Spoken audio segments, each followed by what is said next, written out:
आइए आज हम लोग बात करते हैं दृष्टि दोष पर, क्योंकि प्रत्येक साल बिहार बोर्ड के 10वीं में साइंस में पूछा जाता है सवाल कि दृष्टि दोष क्या है। तो आज यही प्रश्न लेकर मैं आप लोगों के पास आया हूँ कि कई कारणों से नेत्र जब दूर या निकट स्थित वस्तु का प्रतिबिंब रेटिना पर बनाने की क्षमता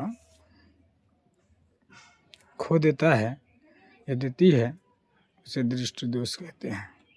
ये 3 प्रकार के होते हैं दृष्टि दोष।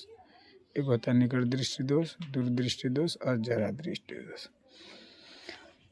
अब कहता है निकट दृष्टि दोष कहता है कि इसको ट्रिक है, एक तरीका है कि जो दोष होता है वो दिखता है, ये याद हमें रखना है।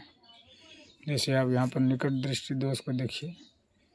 निकट दृष्टि दोष किसे कहते हैं? तो ये कह रहा है कि जिस नेत्र में निकट की वस्तु दिखाई देती है पर दूर की वस्तु दिखाई न दे, निकट दृष्टि दोष कहलाता है। मतलब नज़दीक की वस्तु दिखाई दे रहा है और दूर की वस्तु इस आँख को, यहाँ अगर आँख है यहाँ से कोई देख रहा है तो ये तो दिखाई दे रहा है, ये नहीं दिखाई दे रहा है, इसको बोलेंगे हम लोग निकट दृष्टि दोष।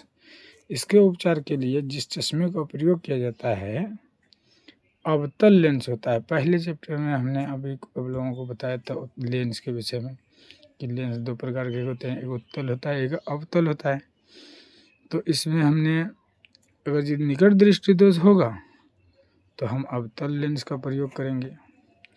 अब वहीं आती है दूरदृष्टि दोष। जिस नेत्र में दूर की वस्तु दिखाई दे रही है, हमने जो पहले बताया था जो दोष होता है वो दिखाई देता है, परंतु निकट की वस्तु दिखाई ना दे उसे दूरदृष्टि दोष कहते हैं। इसके उपचार के लिए क्या करते हैं, जिस चश्मे का प्रयोग किया जाता है उसमें उत्तल लेंस लगा रहता है। अगर किसी को दूरदृष्टि दोष है तो उसको उत्तल लेंस वाला चश्मा दिया जाए तो वो ठीक हो सकता है। और बात आती है तीसरी जरा दृष्टि दोष।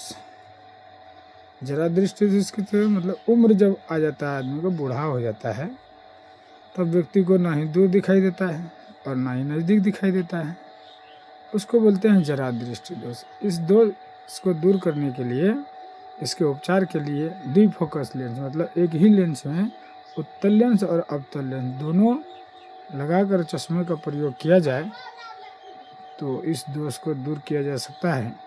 प्रत्येक वर्ष 6 नंबर के लिए 6 नंबर मिलता है इस प्रश्न पर। अगर कोई बच्चा जवाब दे देता है इसका तो 6 नंबर मिलता है। इसलिए आप इसका फ़ोटो खींच करके इसे अगर पढ़ लेंगे तो आपका 6 नंबर पक्का है, इसमें आपको कोई काट नहीं सकता है। ये आप देख सकते हैं, इसका फ़ोटो ले लीजिए, अब इसको पढ़ लीजिए एग्ज़ाम से पहले और दीजिए परीक्षा लिख करके, आपका नंबर पक्का 6 नंबर आपके पास है। धन्यवाद।